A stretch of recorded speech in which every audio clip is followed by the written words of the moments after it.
Gimana kalau ada hukum yang harusnya melindungi Anda, malah jadi senjata makan tuan, justru dipakai buat menyerang Anda?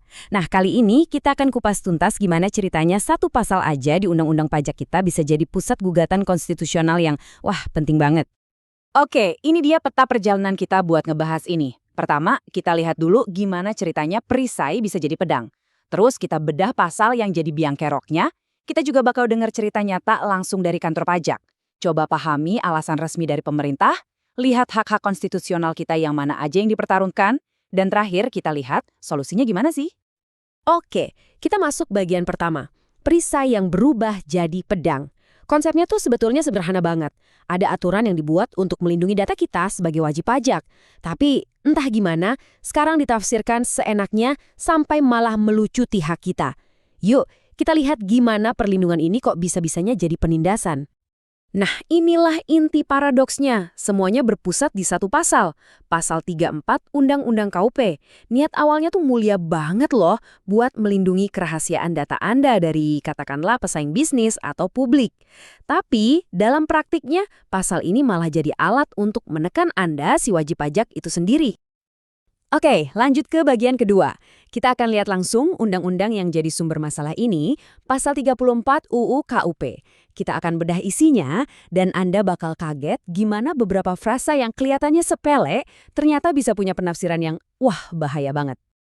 Jadi, di teks hukumnya itu tertulis kalau pejabat dilarang ngasih tahu informasi wajib pajak ke pihak lain. Jelas ya, tujuannya buat melindungi.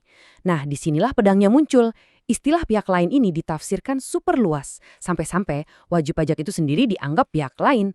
Akibatnya, kita jadi nggak bisa dapat informasi soal proses pemeriksaan diri kita sendiri. Aneh kan?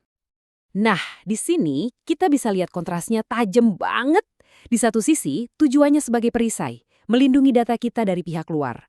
Tapi di sisi lain, prakteknya jadi pedang. Kita sebagai pemilik data malah dianggap pihak lain. Akses informasi ditutup, bahkan muncul aturan baru kayak larangan merekam. Hukum yang harusnya melindungi dari luar, malah dipakai buat menekan di dalam. Oke, sekarang kita masuk ke bagian ketiga, dan ini bukan lagi soal teori hukum yang jelimet ya, ini tentang dampak di dunia nyata. Mari kita dengar kisah yang dialami oleh Pak Fungsiawan, seorang kuasa wajib pajak. Beliaulah yang akhirnya membawa masalah ini sampai ke Mahkamah Konstitusi. Ceritanya dimulai dari hal yang sebenarnya wajar banget, permintaan transparansi. Waktu itu, Oktober 2023, Pak Fungsiawan ini lagi mewakili kliennya. Nah, biar semuanya jelas dan akuntabel, beliau mau merekam pertemuan pembahasan akhir hasil pemeriksaan. Apa yang terjadi? Petugas pajak langsung melarang keras, pakai dalih pasal 34 itu tadi. Nggak cuma dilarang, beliau bahkan sampai dilarang masuk ke kantor. Akibatnya, fatal.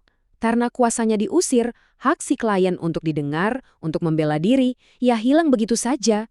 Ujung-ujungnya, kantor pajak jalan terus sendirian. Mereka nerbitin surat ketetapan pajak yang isinya, anehnya, bilang kalau wajib pajak setuju bayar kekurangan. Padahal, faktanya nggak pernah ada persetujuan sama sekali. Dan ternyata ini bukan cuma kejadian sekali doang. Beberapa bulan kemudian, Maret 2024, pola yang persis sama terulang lagi. Kliennya beda, namanya Pak Rudi. Pak Fungsiawan lagi-lagi dilarang masuk karena mau merekam. Hasilnya, lagi-lagi surat ketetapan pajak sepihak. Tapi kali ini, angkanya bikin melongo. 10,5 miliar rupiah. Coba, kita renungkan sejenak angka itu. 10,5 miliar rupiah. Itu bukan angka kecil. Dan angka sebesar itu ditetapkan begitu saja secara sepihak tanpa si wajib pajak dikasih kesempatan buat hadir apalagi membela diri di pembahasan finalnya. Wow. Oke, bagian keempat. Nah, mungkin kita mikir, ini paling ulah oknum petugas pajak aja kali ya. Ternyata bukan.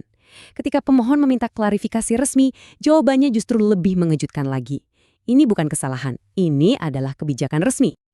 Jadi, dalam surat balasan resmi, baik dari Kementerian Keuangan maupun Direktorat Jenderal Pajak, mereka dengan tegas mengonfirmasi bahwa pasal 34 memang jadi dasar hukum untuk melarang wajib pajak merekam.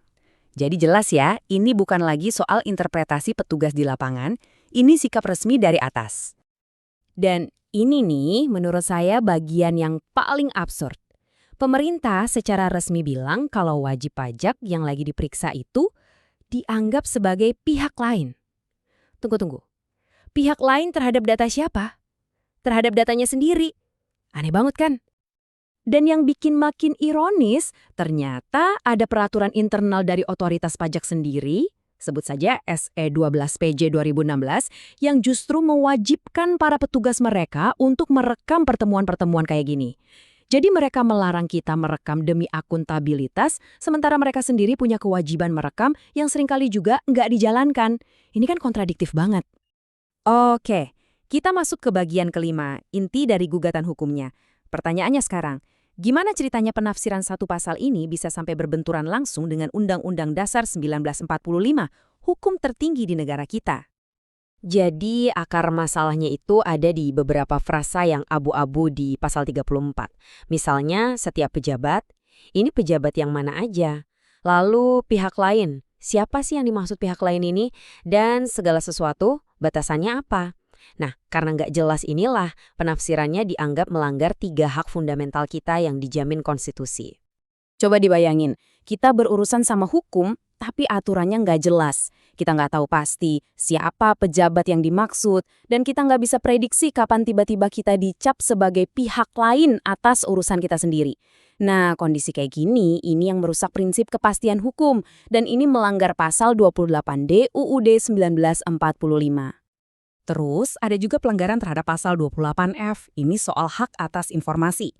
Dengan melarang kita merekam dan menutup akses ke catatan-catatan internal mereka, negara secara efektif menghalangi kita untuk dapat punya dan menyimpan informasi tentang diri kita sendiri. Paradoksnya di sini, dalihnya kerahasiaan, tapi yang dirahasiakan justru dari pemilik informasinya. Yuk, sekarang kita coba bongkar alur berpikir atau logika dari otoritas pajak yang menurut pemohon keliru. Ada cacat fundamental di sini. Logikanya itu dimulai dari premis yang benar, tapi di tengah jalan ada lompatan yang nggak masuk akal yang akhirnya menghasilkan kesimpulan yang salah total. Gini alurnya. Langkah pertama, premisnya benar. Kantor pajak pegang data rahasia wajib pajak. Langkah kedua, premisnya juga benar. Data ini nggak boleh diungkap ke pihak lain. Nah, langkah ketiga, disinilah lompatan fatalnya terjadi. Mereka memutuskan kalau si wajib pajak itu adalah pihak lain terhadap datanya sendiri. Hasilnya, kesimpulannya jadi cacat.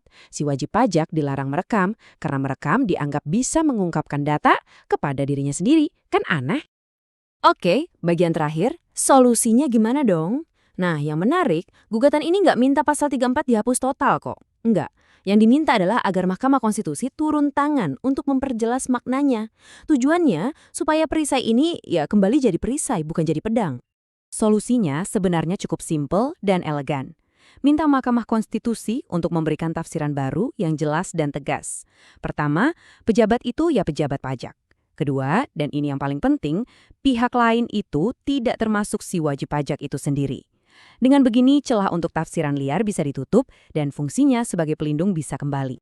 Pada akhirnya, seluruh perdebatan panjang ini mengerucut pada satu pertanyaan yang sangat mendasar. Pantaskah seorang wajib pajak diperlakukan sebagai orang asing atau pihak lain terhadap informasinya sendiri? Kasus ini benar-benar memaksa kita semua untuk berpikir ulang tentang di mana seharusnya garis batas antara wewenang negara dan hak fundamental kita sebagai warga negara untuk mendapatkan keadilan dan transparansi.